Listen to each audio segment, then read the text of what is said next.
fractured in the governance sa ating Pilipinas ngayon. Walang makakorek yan.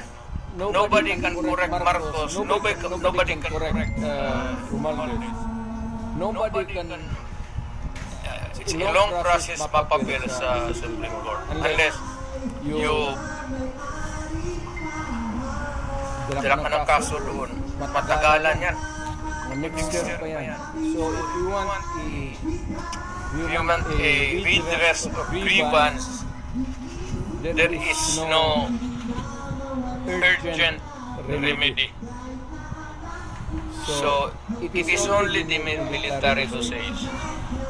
Kaya ang sabihin ko, Presidente ako, nakikita ko ang sitwasyon.